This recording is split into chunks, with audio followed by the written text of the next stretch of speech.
Now for some review questions. Which of the following factors determine the characteristic impedance of a parallel conductor antenna feed line? The answer is A, the distance between the centers of the conductors and the radius of the conductors. If the SWR of an antenna feed line is 5:1, and a matching network at the transmitter end of the feed line is adjusted to 1:1 SWR, what is the resulting SWR on the feed line? The answer is B, 5:1. What happens to the feed point impedance of a ground plane antenna when its radials are changed from horizontal to downward sloping? Answer B, it increases. What is the approximate length for a half-wave dipole antenna cut for 3.550 megahertz? The answer is C, 131 feet. What does front-to-back ratio mean in reference to a Yagi antenna?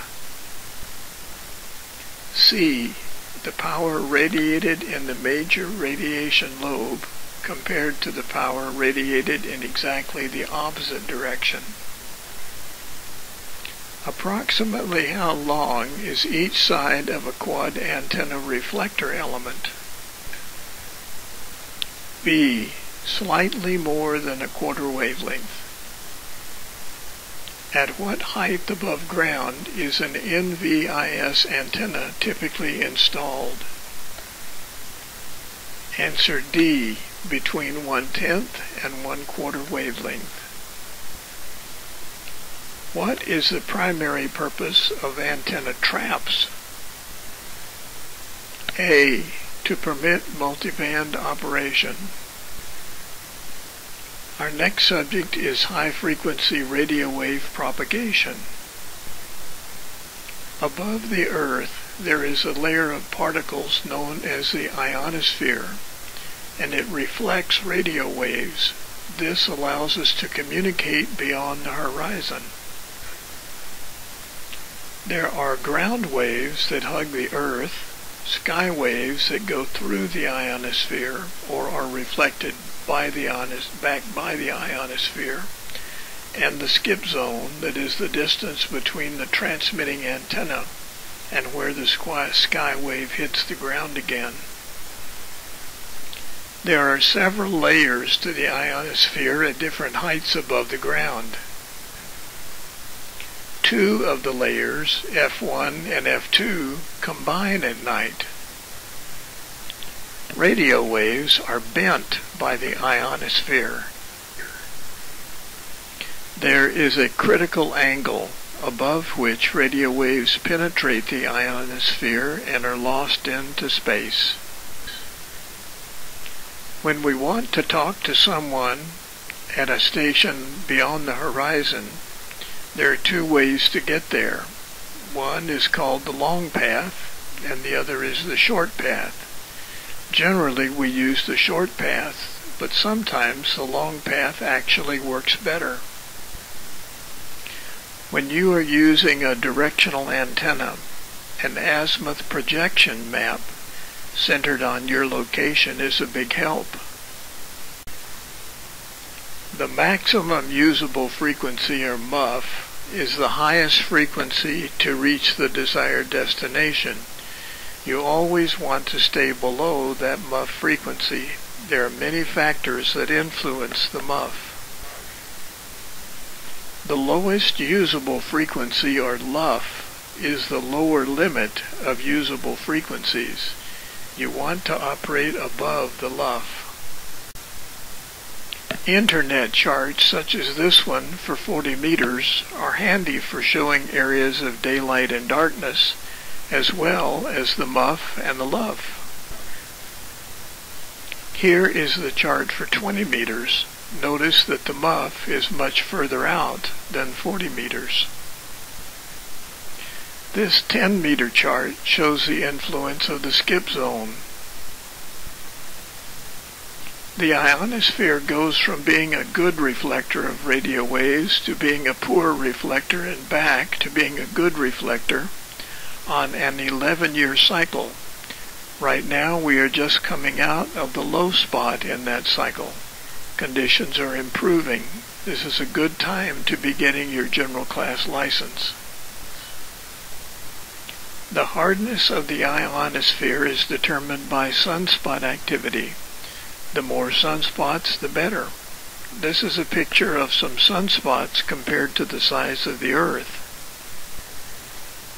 A sunspot number above 100 is good. The Solar Flux Index, or SFI, is a measure of how much radio energy is being emitted by the sun. The higher the SFI, the better the radio propagation. Sudden ionospheric disturbances are caused by solar flares. They ionize the D layer and disrupt HF frequencies. It takes about 8 minutes for these disturbances to reach the Earth. Here is a picture of a sudden ionospheric disturbance compared to the size of the Earth. Near vertical incident sky waves, or NVIS, can work very well for communications less than 300 miles on the 160 to 40 meter bands. Here is an illustration of NVIS. The radio waves go straight up and are reflected back down, but not so much to distant stations. Here are some review questions. What is the sunspot number?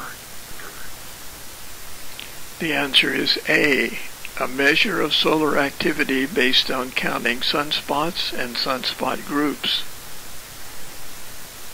Which of the following effects can a geomagnetic storm have on radio wave propagation?